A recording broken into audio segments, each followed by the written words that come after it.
Ja, hallo zusammen. Heute geht es wieder um das Thema Whoop und heute schauen wir uns mal ein bisschen im Detail auch richtig mit Video der App, schauen wir uns mal ein bisschen an, wie der neue Strength Trainer von Whoop funktioniert.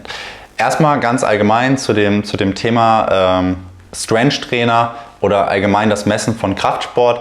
Also beim Messen von Ausdauersport wie Laufen, Fahrradfahren ist es relativ einfach, die Anstrengung zu messen, weil der Puls geht einfach hoch und je länger der Puls möglichst hoch ist, desto anstrengender ist die Einheit am Ende. Also wenn ich eine Minute bei 50 Schlägen die Minute laufe, ist es leicht. Wenn ich eine Minute bei 70 Schlägen laufe, ist es anstrengender, und wenn ich 10 Sekunden bei 170 Puls laufe, ist es auch anstrengend, und dann muss halt die Zeitdifferenz gesehen werden und dann sieht man halt, wie anstrengend es ist. Aber Whoop kann das halt mittlerweile sehr gut berechnen, und das ist halt auch dieser Wert von 0 bis 21, den ich am Ende habe, der bisher zu überwiegenden Teilen auf dem Puls beruht. So, jetzt ist es beim Kraftsport so, das ist ja auch anstrengend. Also wenn ich vom Fitnessstudio nach Hause komme, tun mir die Muskeln weh, ich bin kaputt, ich bin müde, also je nachdem, wie anstrengend jetzt mein Training war. Aber es ist anstrengend, aber der Puls ist immer nur für kurze Zeit oben. Also wenn ich so meinen Puls beobachte, ist der irgendwo zwischen 80 und 100 und geht dann vielleicht auch mal hoch auf 120, 130.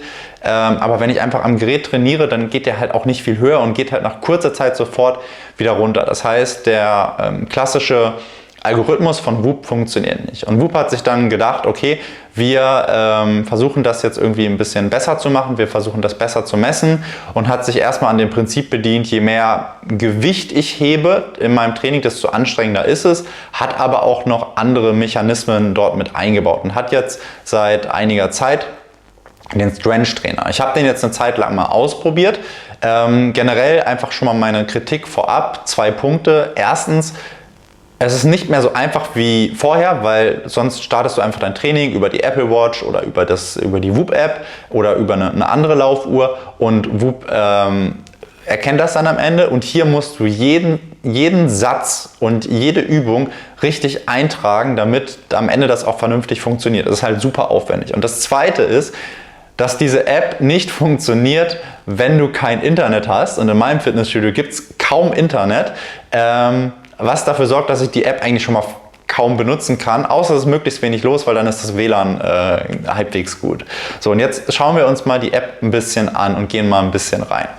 Also, ich gehe auf das Plus hier und gehe dann auf Strength Trainer, und dann kann ich hier mein Workout auswählen. Und ich gehe jetzt mal hier auf das eine drauf.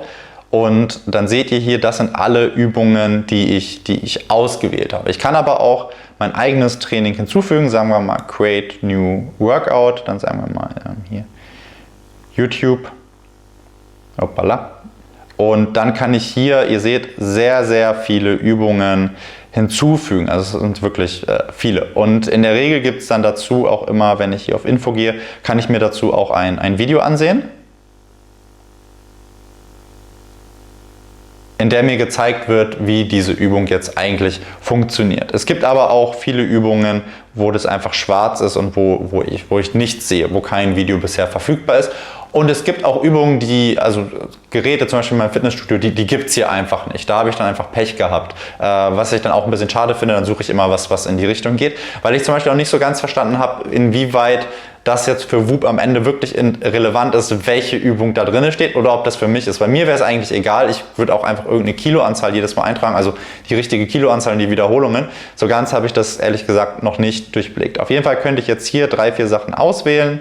So, und dann habe ich das geaddet, und dann drücke ich auf Add, und dann kann ich hier schon mal entweder vorab das definieren, also könnte ich hier zum Beispiel sagen, hey, bei dieser Übung habe ich immer 5 Wiederholungen mit 10 Kilo, und bei dieser Übung habe ich 2 Wiederholungen mit 50 Kilo. So, und bei der anderen lasse ich das jetzt mal, und dann sage ich noch hier Add Set und fertig.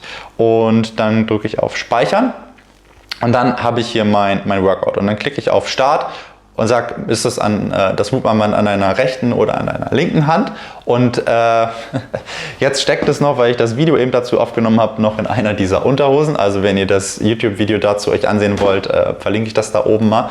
Und dann drücke ich jetzt auf, ist das an meinem rechten Armband jetzt fiktiv, und dann startet das Workout. Und erstmal gibt es dann das Pre-Workout, also Warm-Up-Phase, in der ich mich aufwärme. Und er misst gerade eine Heartrate. Das ist gut, dass er eine Heartrate misst, also bin ich anscheinend nicht tot. Ja, okay, wird wohl irgendwo da drin sein. Hier ist es auf jeden Fall nicht. Und dann kann ich hier auch nochmal mir die Übungen schon mal vorab ansehen und gegebenenfalls auch sagen, hey, ich möchte hier noch eine Übung jetzt hinzufügen. Und dann sage ich, okay, jetzt geht hier mein erster Set los und dann ist es auf Active. Und dann kann ich die Übung machen und dann kann ich auf End Set drücken. So, und jetzt möchte ich euch mal eine Sache zeigen, die man beachten muss. Jetzt sagt man zum Beispiel, hey, ich möchte gleich eine andere Übung machen oder eine andere Reihenfolge machen. Dann kann man hier schon mal generell die Sachen verschieben. So. Und jetzt seht ihr auch, dieses Set läuft hier gerade, die Wiederholungen, der Kreis dreht sich. Das heißt, es ist aktiv. Und wenn ich jetzt auf End Set drücke, dann ist da ein Haken und es ist schon mal markiert, welche Übung gleich als nächstes kommt. Und wenn ich jetzt sage, hey, aber diese Übung möchte ich jetzt nicht machen, ich möchte jetzt erstmal die nächste machen, dann kann ich quasi manuell draufgehen und kann bei dem nächsten auf Play drücken und dann wird diese Übung als nächstes kommen. So, jetzt passiert es mir aber manchmal, dass ich eine Übung starte und dann merke, oh, das war jetzt die falsche Übung, die wollte ich gar nicht. Ich wollte es richtig zuordnen. Und ihr seht jetzt hier, also ich könnte jetzt überall auf Play drücken, aber ich kann das Alte nicht löschen. Und das finde ich schon mal super nervig. Ich kann nicht sagen, hey Brudi, mach das nochmal rückgängig, das war falsch, ich möchte das nicht. Und dann muss man sich was überlegen, da muss man einfach nochmal eine Übung hinzufügen oder das Gewicht ändern oder dann sagen, hey, wenn ich das dann später mache, dann darf ich halt das Set nicht mehr aufnehmen, etc. Das ist schon ein bisschen kompliziert. So, und jetzt sagen wir mal, das zweite Set startet und dann geht es wieder los. So, ich kann jetzt auch nachträglich, das finde ich dann zum Beispiel wieder ganz angenehm, ich kann sagen, hey, guck mal, ich habe sogar mehr als 5 geschafft, ich habe heute sogar 8 bei 15 geschafft und dann fügt er das einfach hinzu, was ganz cool ist. Und ich kann dann auch sagen, hey, hier heute nochmal einen Satz mehr und fertig. So, und jetzt gehen wir mal auf das, was ich vorhin als letztes mit 0 hinzugefügt hatte. Wo ist es hier? So, und jetzt kann ich sagen, heute hatte ich bei diesem Set hatte ich hier 5 Wiederholungen mit 2 Kilogramm. So, und jetzt beenden wir das mal. Jetzt gehen wir nochmal zur Sicherheit hier drauf und lassen das nochmal laufen. So, und dann sehe ich hier wieder den Status mit Active. Und dann klicke ich wieder auf End Set und dann sehe ich auch, wie lang meine Pausezeit ist. So, dann verbringt man vielleicht nicht so viel Zeit am Handy oder so, sondern dann geht man wieder zurück. Wobei, gerade das finde ich tatsächlich ein bisschen nervig. Man ist viel mehr am Handy, weil man ständig die ganze Zeit, und das nervt mich daran, ständig immer sein Handy hat, ich muss jetzt das Set starten, ich muss es wieder beenden, wie viel Reps habe ich jetzt gemacht, wie viel Gewicht hatte ich, also eigentlich nehme ich am liebsten meine Apple Watch, drücke irgendwie Krafttraining starten und das war's. Ich finde es tatsächlich sehr unangenehm. Ich weiß nicht, ich habe es jetzt mal testweise gemacht, auch um hier so ein Video aufzunehmen und mein Feedback geben zu können. Aber so richtig handbar finde ich es jetzt nicht. Was halt ganz cool ist, mein Strength Score tagsüber, also für den Tag, ist dann halt auch ein bisschen korrekter, als er ohne das wäre. So, und jetzt machen wir mal Folgendes. Jetzt machen wir mal das Internet aus. So. Und Video läuft zum Glück noch. So, und jetzt sage ich, hey, ich möchte jetzt mein Training beenden. So, Internet ist aus. Ne? So, und jetzt sage ich End and Save Workout. Wie stark war mein Workout? Das war easy. Und dann, das ist schon mal cool, Save Changes to Routine. Also alles, was du dann geändert hast, fügt er hinzu. Also er fügt dann hinzu die neue Reihenfolge, neue Übungen und er ändert auch das Gewicht und die Anzahl an Wiederholungen, sodass das beim nächsten Mal gespeichert ist. So, wenn ich jetzt aber auf End Workout drücke, dann sagt er, Brudi, du hast kein Internet. Ja, ich habe halt in meinem Fitnessstudio kein Internet. Speicher es doch erstmal im Zwischenspeicher vom iPhone und dann machst du es halt später. Und nervt mich halt nicht so. Und ich könnte es jetzt nicht speichern, bis ich jetzt halt wieder im WLAN bin und dann speichert er es. Und das finde ich einfach super nervig, weil wenn ich gehe jetzt nochmal hier rein und gehe auch nochmal das Internet aus. So, und jetzt drücke ich auf Strength Trainer und dann sagt er, nö, Internetproblem. So, jetzt komme ich vielleicht noch, in der Regel noch bis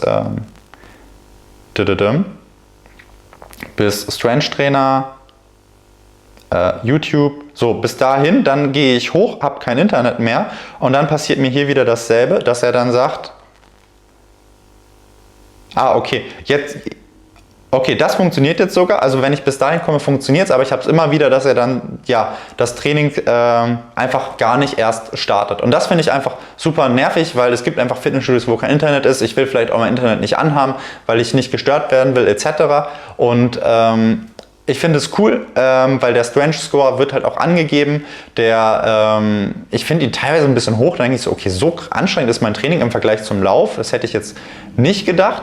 Aber für mich ist es ist eine Lösung, gerade für Leute, die sehr viel Kraftsport machen, finde ich super. Es wird angeboten. Ich hoffe, dass Whoop hier noch seinen Wurzeln mal wieder ein bisschen näher kommt in Zukunft und es einfach gestaltet.